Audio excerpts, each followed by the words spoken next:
At eto naman nga ang kaganapan ng pagbabalik nga natin dito nga sa Bulacan. Sabi ko nga sa inyo, kinabukasan pa lang ay nagtrabaho na nga ulit kami. Paalam nga Baguio, sa susunod nga ulit. Di nga kami nakapag-picture nga dito ng malapitan kasi nga ang daming tao ng mga oras nga ng weekend. Pero pag uwi kasi namin Lunes, kaya yun mga mare, wala nang katao-tao. Kaalas 3 pa nga lang ng mga oras nga na to mga mare, at nakarating nga kami dito ng alas 7 kasi hindi naman masyadong traffic. Kaya ayan, pagbaba nga namin, binaba na nga namin yung mga kailangan ibaba. Sabi ko nga sa kanila, bago nga sila umuwi, kumain muna nga para pagdating sa kanila ay matutulog na nga lang din sila. Kinuha ko nga rin agad yung ipapasalubong ko nga kay mama kasi sobrang excited nga ako ibigay sa kanila. Kaya ito nga si Canoli mga mare, binitbit niya na nga yung mga kailangan ding bitbitin dahil marami-rami nga din. Pre, makakalimutan ba natin mga mare, etong violet nga na sili? Sa ngayon sa pinuha nga lang natin sa Baguio mga mare. Alam din nga siguro na Lechichi na ilang araw nga tayong nawala kay tuwang-tuwangan ng pagdating nga namin. Pagkadating ko nga lang mga mare, hinanap ko na nga yung mga papasulubong ko nga kila tatay. Pero hinanda ko muna nga itong mga mauulam nga nila. Siyempre nagbihis muna nga agad ako para mabuhat ko nga si Gael. Kaya lang pagdating ko ay tulog pa nga si Gael, kaya naman ito inasikaso ko muna nga, tuwang-tuwa nga ako dito.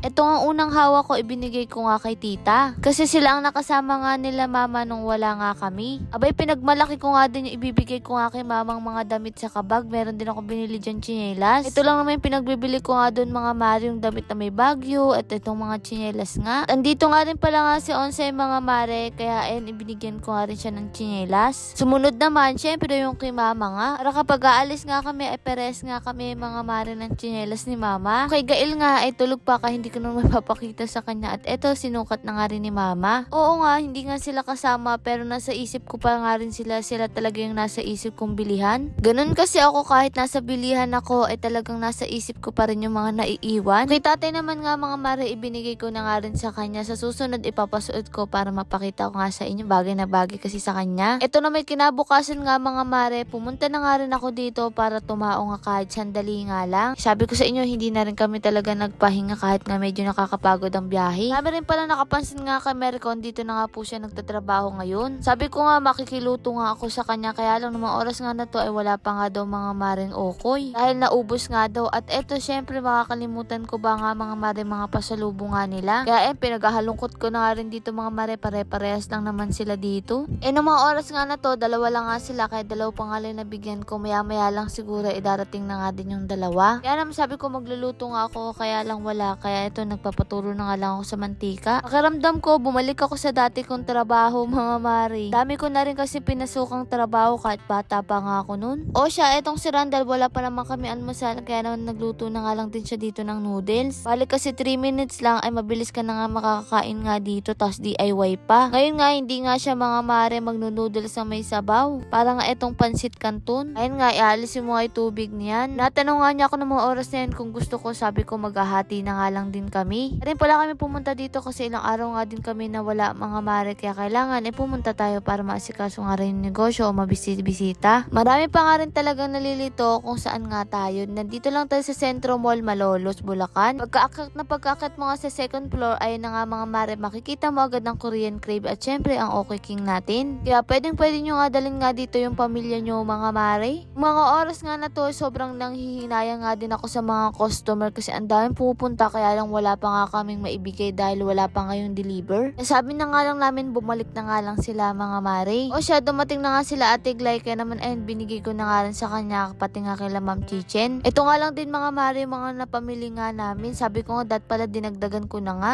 Lord, maraming salamat sa lahat ng blessing at syempre sa inyo mga mare. Para ba yun, bukas na lang ulit.